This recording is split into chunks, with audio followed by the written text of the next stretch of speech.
गोड्डा से बीजेपी सांसद निशिकांत दुबे ने कहा है कि पहले फेज की तरह दूसरे चरण में भी बीजेपी शानदार प्रदर्शन करने जा रही है। सरकार बनते ही घुसपैठियों को झारखंड से खदेड़ना शुरू किया जाएगा। उनसे खास बातचीत की हमारी सहयोगी रुचि ने।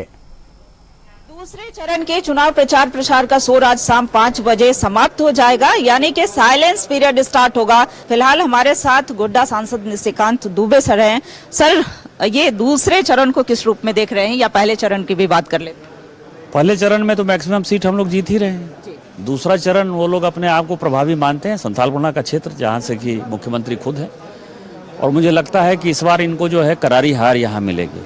संथालपना की मैक्सिमम सीटें हम जीतेंगे, और जिन सीटों पर यदि मान लीजिए कुछ मुकाबला भी है तो उसका मार्जिन इतना कम है कि हम जीतेंगे कि वो जीतेंगे वो मुझे नहीं पता, लेकिन जो उनकी ताकत थी वो ताकत खत्म हो गई। संथाल के संग्राम में जो स्थिति मजबूत देख पा रहे हैं, तो सर सिर्फ घुसपैठी का मुद्दा है या फिर और भी कई डेवलपमेंट के इश्यूज का मुद्दा है? हमने साहबगंज में गंगा पर पुल बनाया, मल्टी मॉडल हब बनाया, गोड्डा में रेल चला गया, यहाँ एम्स है जहाँ आप खड़े हैं, ये एयरपोर्ट है, 4 लेन का रोड कभी जीवन में लोगों ने नहीं देखा, वहाँ हो गया। अभी भी वर्तमान के मुख्यमंत्री हेमंत सोरेन का जो क्षेत्र है वो विकास से अछूता है। आपने तो गोड्डा की कई उपलब्धियां गिनाई, गोड्डा में दिख भी रहा है, लेकिन वही बात कर ले मुख्यमंत्री हेमंत सोरेन के क्षेत्र की, तो आज भी वो अछूता है। सर, विकास की बात जो हो रहा है, इसीलिए जात पात के ऊपर राजनीति करते हैं। उनको मुस्लिम वोट बैंक चाहिए, आदिवासी को उन्होंने बसा रखा है। सिद्धो कानो का जो गाँव था भोगनाडी एक समय से केवल संथाली थे, आज वहाँ केवल मुसलमान है। कौन है मुसलमान?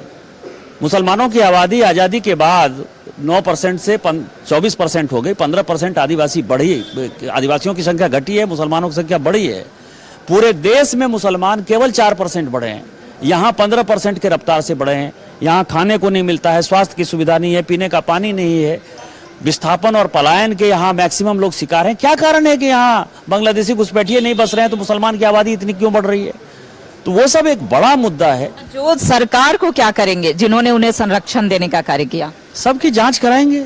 आलमगीर जेल में है, वो बांग्लादेशियों का समर्थक है, और भी जितने लोग हैं सबको चिन्हित करेंगे और सब पर एनआईए लगा के सबको जेल भेज देंगे।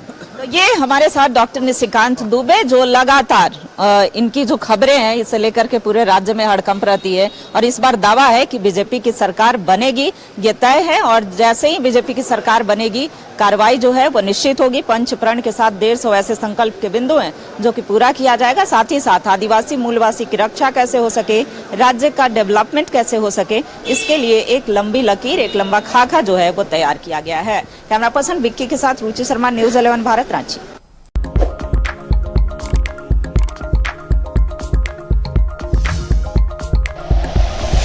Like and share videos, subscribe करें हमारा चैनल और प्रेस करें बेल आइकॉन। न्यूज़ 11 भारत, सच है तो दिखेगा।